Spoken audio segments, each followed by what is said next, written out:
به نام خدا. من دکتر سید رامین حاج درگرباشی هستم. فلوشیپ فوق تخصصی ارتوپدی اطفال هستم.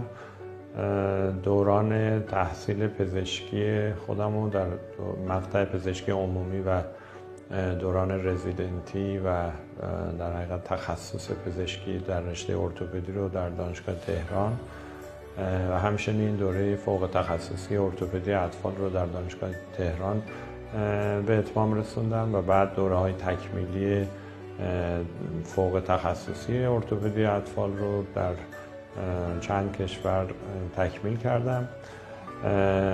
حدوداً 12 سال هست که جزء هیئت علمی دانشگاه تهران هستم و مشارکت در آموزش فوق تخصصی ارتوپدی اطفال دارم.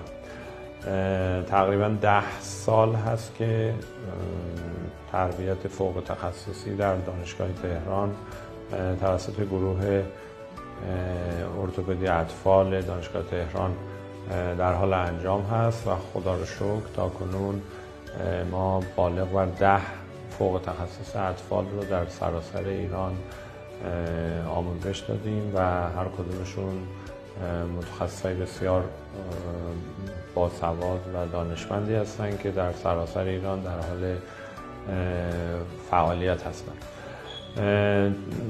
همکنون دانشیار هستم، در مقطع دانشیاری دانشگاه هستم و ضمن کارهای آموزشی ارتوپدی اطفال مشغول به درمان در این حیطه هستم.